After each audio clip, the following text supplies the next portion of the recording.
Time has a powerful way of rewriting the narrative of a crisis. If you look at the trajectory of true resilience, the years following a profound betrayal are not spent in defeat. They are a masterclass in personal accountability and renewal. The greatest response to animosity is an undeniable, high-value life. The sun continued to rise on Rose's new life, each day more radiant than the last.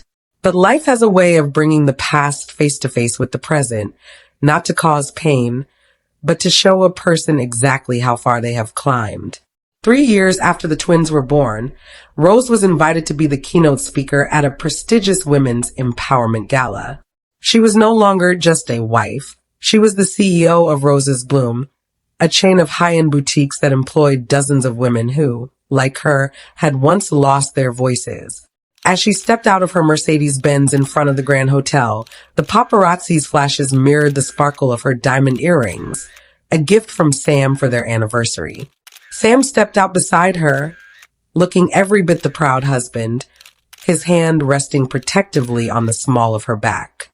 Inside the crowded ballroom, Rose spoke with grace. "A flower doesn't compete with the flower next to it," she told the audience. "It just blooms.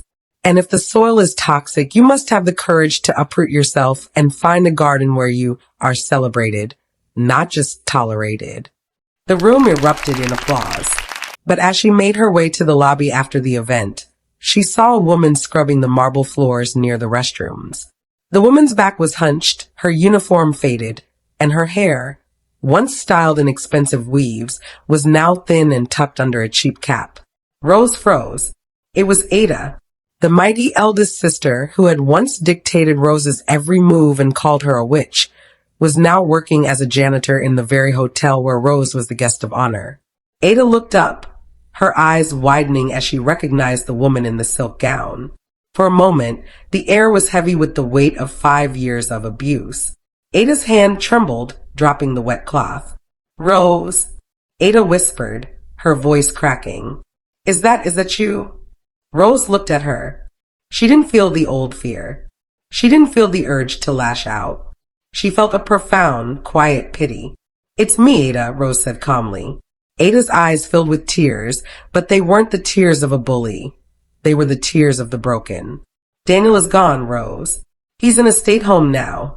He can't even speak. And me, my husband kicked me out when the money ran dry. I have nothing. Please, if you could just find it in your heart, help me." At that moment, Sam walked up, holding 2 glasses of champagne. He looked at Ada, then at Rose, waiting to see how his wife would handle the woman who had nearly destroyed her. Rose reached into her designer clutch. She pulled out a business card and a significant amount of cash, more than Ada would make in 3 months of scrubbing floors. She handed it to her former sister-in-law. "This is for your immediate needs, Ada," Rose said. "And the card is for a shelter I fund. Go there. They will give you a place to stay and train you for a better job." Ada reached for the money, her face flushed with shame. "After everything I did to you, why?" Rose smiled, and it was a smile that reached her soul. "Because I am not the woman you knew. That woman died in your brother's house. The woman standing here today is a mother, a CEO, and a wife who is loved. I am not God, Ada, I told you that once. But I have been blessed by him, and I won't let your darkness dim my light." As Rose walked away, she felt the final shackle of her past fall to the floor. She joined Sam and their friends, laughing as they walked toward the exit. 10 years later, a grand celebration was held at the duplex Sam had bought for Rose. It was the twins' 10th birthday. The house was filled with the sounds of children playing and the smell of gourmet food. In the center of the garden stood a massive, vibrant rose bush, its flowers so red they looked like velvet.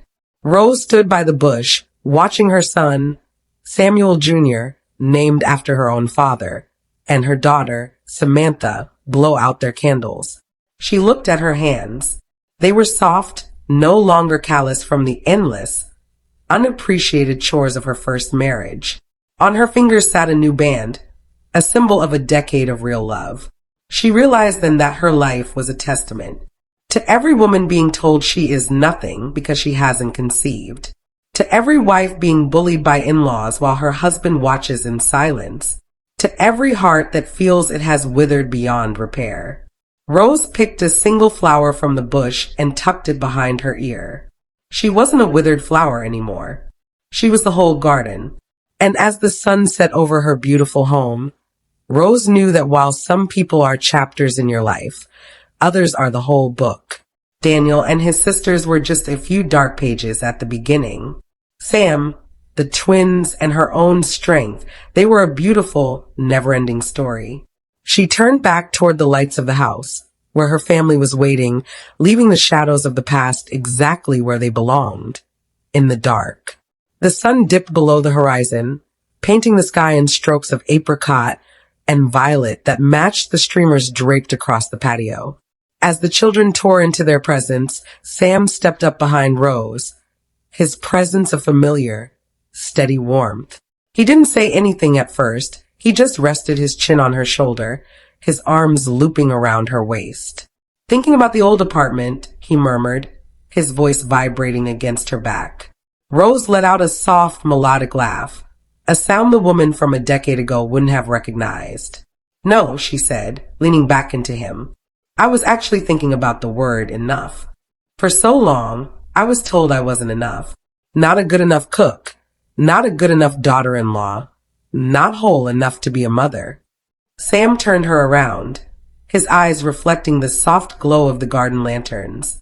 And now, Rose said, gesturing to the vibrant life swirling around them, I realized that I was always the soil. They were just salt. They didn't know that if you move the soil to a better place, things will finally grow. The celebration eventually wound down. The twins were upstairs, buried under a mountain of new toys and exhaustion, and the duplex had settled into that comfortable post-party hum. 10 years later, Rose continued to bloom. She bags endorsements from different companies. She sat at her mahogany desk in the den, a space that was hers alone. On the corner of the desk sat a draft of her upcoming keynote speech for the Resilience Foundation, a nonprofit she'd started to help women transition out of toxic domestic environments. She picked up her pen and added a final thought to the closing page. Healing isn't the absence of the scar. It's the realization that the scar is made of stronger tissue than the skin around it. She looked out the window at the rose bush, now silhouetted by the moonlight. Sam appeared in the doorway, holding 2 glasses of wine and a tired but triumphant smile. The whole book is heading to bed, he teased. Coming. Rose stood up. She walked toward the light of the hallway, toward the man who had seen a withered stem and stayed to help it bloom. Always, she said. Rose returned home after the night's gala to find Sam waiting on the porch, his eyes still holding that same spark of wonder when he looked at her. How was the gala? He asked, handing her tea. It was a closing ceremony, she said, leaning against the porch railing and looking out at the sprawling garden. Samuel Jr. was visiting for the weekend, and they could hear him inside, laughing as he helped Samantha pack for her own journey. The sounds of a happy, healthy generation echoed through the halls of the home Sam and Rose had built together. Rose looked at her hands again. They were older now, lined with the wisdom of time, but they were still soft.